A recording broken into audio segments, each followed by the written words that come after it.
Hai guys, hari ini gue mau sharing pengalaman pribadi gue pakai Asus VivoBook S14 S3407CA. Laptop baru dari Asus yang menurut gue pribadi cocok banget buat lo yang kerja kantoran, hybrid, mobile, sering meeting, atau bahkan sering produksi konten dan syuting kayak gue. Sebelumnya kenalin dulu gue ya, hari ini gue sengaja pakai batik, kata Aldi biar kelihatan cantik gitu ya. Salam kenal ya semuanya.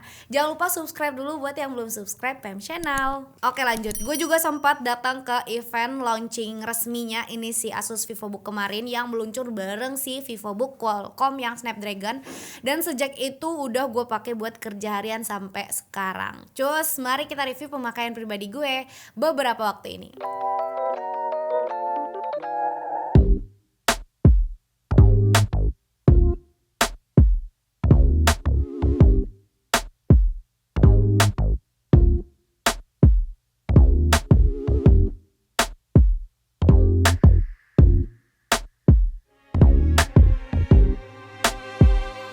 Sebagai orang yang kadang kerja dari kantor, kadang dari rumah, kadang dari coffee shop atau studio, bobot 1,4 kg dengan ketebalan 1,59 ini bikin VivoBook S14 jadi daily driver gue.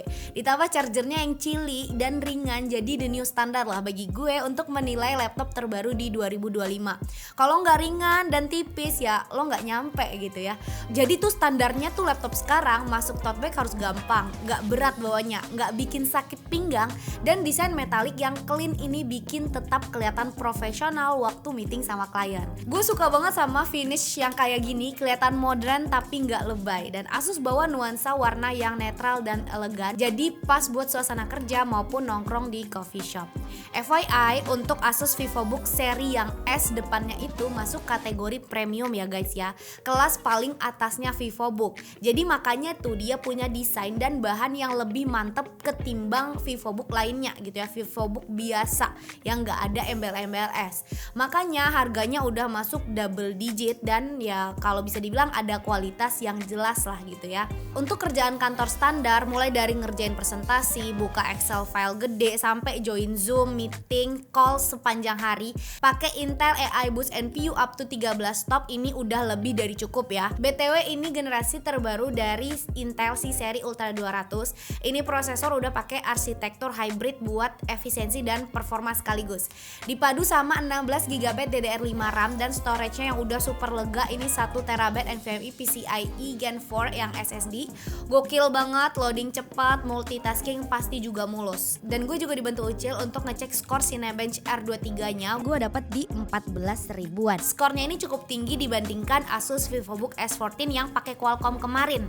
Kalau kalian belum nonton videonya bisa klik di sini ya. Tapi enggak sekencang iGPU AMD Radeon AI 300 series, jadi ini masih di bawah dikit. Gue juga udah tes buat kerja harian dari Google Meet, multitasking Office, sampai edit video kayak di CapCut, Premiere, dan gue juga sering pakai Canva. Semua jalan mulus, nggak ada lag, nggak ada ngadat, asal wifi kencang, karena kerjaan yang serba di cloud ini tuh udah benar-benar butuh wifi kenceng gitu ya. Gue juga biasanya tuh buka banyak tab Chrome sambil editing thumbnail, editing video tipis-tipis gitu ya. Terus lanjut lagi ngetik-ngetik dan meeting di Google Meet, bahkan di Zoom. Gak ada sama sekali ya experience nge-lag gitu ya, karena nih udah cukup oke gitu iGPU-nya. Dan yang penting kipasnya gak berisik kalau lo kerja nonstop seharian. Jadi tuh kayak seakan-akan tipis-tipis gini tuh tetap masih bisa lah diajak ngegas. Untuk layarnya 14 inch WUXGA dengan rasio 16:10 60Hz, bikin workspace-nya lebih luas. Ini ngebantu banget buat lo yang sering tuh ngecek footage atau nge-review hasil foto atau video sebelum dikirim ke klien. Dan untuk meeting, kualitas webcamnya cukup solid ya, plus audionya juga jernih. Jadi ini paling penting banget lah kalau lo bisa pakai untuk meeting online. Bahkan mic bawaannya pun menurut gua juga nangkep suara yang jelas waktu gua meeting di outdoor pakai tethering HP yang jelek gitu kan. Udah cukup banget. Nah yang seru juga dari laptop ini kan pakai Intel Core Ultra series, jadi dia udah ready banget buat AI native features. Jadi lo bakal makin ngerasain nih manfaatnya kalau lo kerja multitasking, hybrid, atau creator kayak gue.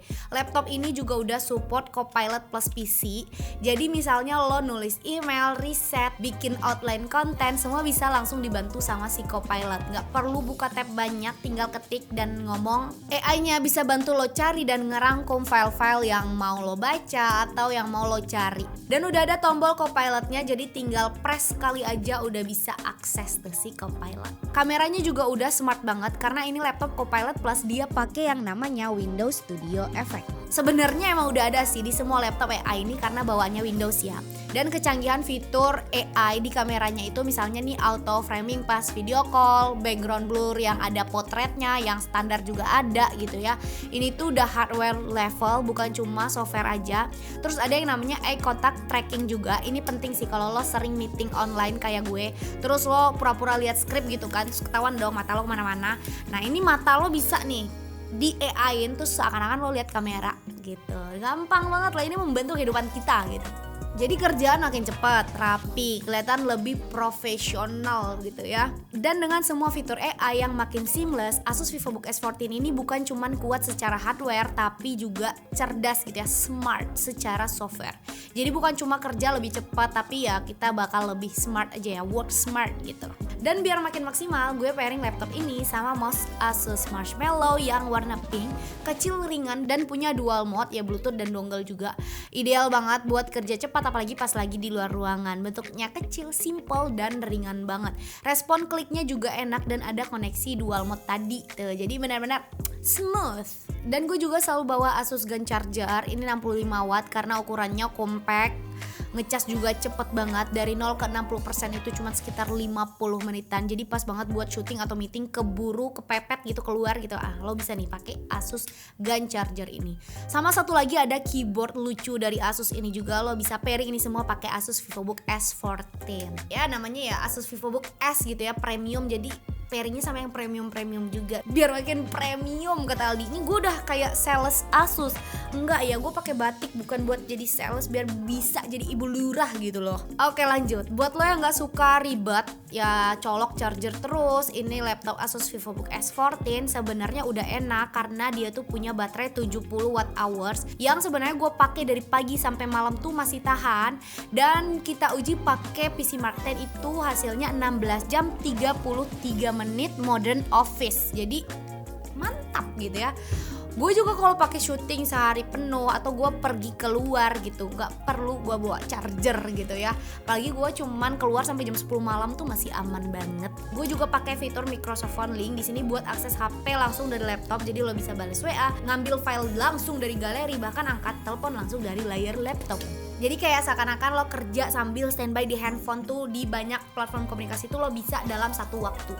Sebagai content creator yang sering mobile, kadang tas kelempar-lempar gitu ya, atau tote bag jatuh dari sini, tenang aja, Asus VivoBook S14 juga udah certified MIL STD 810H. Jadi udah tahan banting buat kerja di dunia nyata. Bukan maksud hati dibanting gitu ya, tapi kalau misalnya nggak sengaja jatuh dari meja kesenggol atau jatuh dari tote bag yang ada di punggung bahu lo itu, ya dia tetap masih aman gitu maksudnya ya, bukan dibanting-banting ya. Lo emosi terus lo banting, nggak gitu konsepnya ya. Terus satu lagi juga hal kecil kayak webcam privacy shield magnetic juga jadi nilai plus sih. Terus keyboardnya juga enak banget sebenarnya, ngetik lama, palm restnya juga nggak bikin pegal, cocok buat nulis skrip atau revisi artikel pas tengah malam. Lo tau lah ya, kerjaan sebagai content creator, jurnalis tuh nggak kenal waktu gitu ya. Oh ya, jangan sampai gue lupa mention, kalau misalnya lo beli si Asus VivoBook S14 ini, lo juga bakal dapet paket something yang komplit saat beli, yaitu lo tahu kan ini laptop udah dibekali Windows 11. Enggak, lo pasti nggak tahu, makanya gue kasih tahu. Windows 11 plus OHS 2024 yang nilainya 1,8 juta. Murah jadinya kan, karena ini gratis jadinya gitu loh. Plus buat yang belum tahu juga, sekarang garansi laptop Asus consumer semacam ini udah naik level dari yang 2 tahun garansi resmi internasional jadi 3 tahun garansi plus ada Asus VIP Perfect Warranty atau accidental damage protection ala Asus gitu. Jadi kalau lu misalnya beli, nggak usah khawatir soal garansi, itu 3 tahun gengs, 3 tahun lo udah keburu beli laptop baru ya. Kalau gue sih enggak. gue pakai laptop 5-7 tahun gitu. Kesimpulannya, jadi buat lo yang kerja hybrid, sering mobile, punya kerjaan kreatif kayak gue, Asus VivoBook S14 S3407C ini bisa jadi partner kerja yang reliable banget. Dari performa, daya tahan baterai, desain yang cakep, apalagi lo mau nambah pairing pakai mouse, charger, keyboard yang tadi gue mention, semua serba ringkas tapi powerful. Gue pakai tiap hari buat kerja, meeting, syuting, bahkan jadi editor gitu ya. Ini juga bukan sekedar laptop tapi udah jadi alat tempur harian buat gue. Dan FYI untuk harganya 13,799 untuk Core Ultra 5 yang lagi gue pegang ini, dan 15,799 untuk Core Ultra 7. Kalau lo mau yang aman, nyaman, support semua aplikasi software mulai dari editing, gaming harian yang gak neko-neko, atau memang udah support semua aplikasi yang jelas, lo pilihnya jelas si Intel ya. Karena emang Intel nih emang udah basicnya gitu ya, bukan basic ya, kayak ya udah enak gitu ya, nyaman gitu. Terus poin plus juga, enaknya ekosistem Asus ini kasih supply yang lengkap banget. Lo mau beli laptop yang buat kebutuhan apa dikasih. Banyak pilihan emang bikin lo seneng kan ya.